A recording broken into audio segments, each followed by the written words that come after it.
ছেলে সবসময় চায় নতুন কিছু বানাবো আর সেটা যেন একটু স্পাইসি হয়।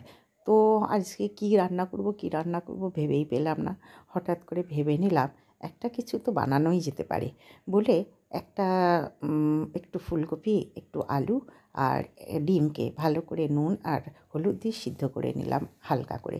তারপরে একটু ওই রাইসের যে চালগুলো হয় সেটা ভালো করে ধুয়ে নিলাম। এবার ফুলকপি আর আলুটা ভালো করে তেলে ভেজে নিলাম। ডিমটাও আলাদা করে ভেজে নিলাম। নিয়ে একটু সয়াবিনকে ভিজিয়ে রেখেছিলাম, সেগুলোও আলাদা করে ভেজে নিলাম। এরকম সমস্তগুলোই ভেজে নিলাম। একটু বিনস, গাজর, কড়াইশুঁটি সব কিছু ভেজে নিয়েছি। একটু চিংড়ি মাছ ভেজে নিয়েছি। একটু ডিমও ভেজে নিয়েছি। দুটো ডিমকে ফাটিয়ে ভেজে নিয়েছি। সব আলাদা করে তুলে রাখার পর একটা কড়াতে একটু সাদা তেল আর একটু গোটা গরম মশলা দিয়ে দিলাম। তাতে একটুখানি ঘিও দিয়ে দিয়েছি। দিয়ে পেঁয়াজ দিয়ে দিলাম।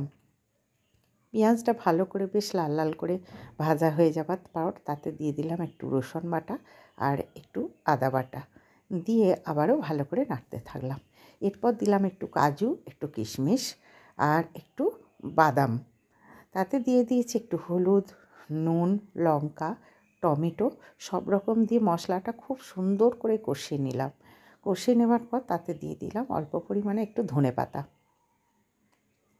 তারপরে দিয়েছি একটু জিরে গুঁড়ো, একটু ধনে গুঁড়ো দিয়ে বেশ ভালো করে মশলাটা কষাতে থাকলাম। এমনভাবেই কষাতে হবে যেন তেলটা বেশ ভালোভাবে ঝরে যায়। তেল ঝরার পর দেখুন মশলাটা খুব সুন্দর হয়ে গেছে।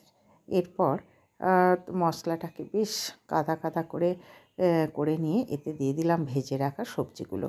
ভেজে রাখা সবজিগুলো ভালোভাবে নাড়াচাড়া করতে যখন থাকলাম, তারপরে দিয়ে দিলাম সোয়াবিন এবং ভেজে রাখা একটা একটা করে জিনিস এবার আমি দিতে থাকলাম।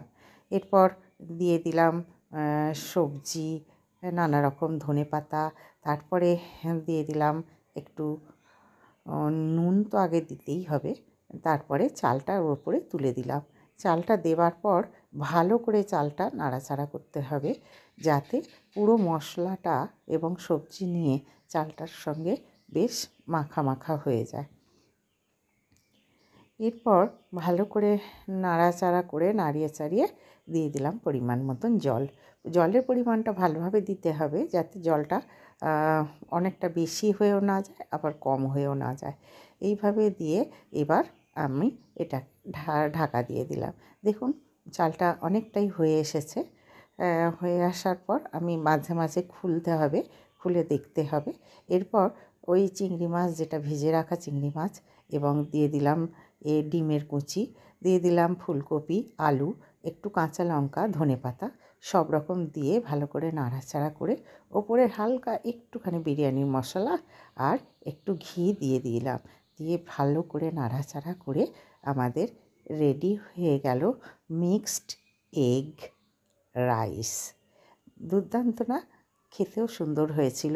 তার সঙ্গে একটু চিনি আর একটু নুন দিয়ে বেশ ভালো করে নাড়াচাড়া করে এবার গরম গরম পরিবেশন করতে হবে। আর আপনারা বাড়িতে এটা করে দেখতে পারেন। একদম এতে রান্নাও হয়ে যাবে। আর যদি কিছু ঘরে না থাকে সব রকম উপকরণ দিয়ে একটা সুস্বাদু রান্না আপনাদের জন্য পরিবেশন করলাম। আপনারা অবশ্যই বাড়িতে করবেন এবং কমেন্ট করে জানাবেন আপনাদের কেমন লাগলো। অবশ্যই। নমস্কার।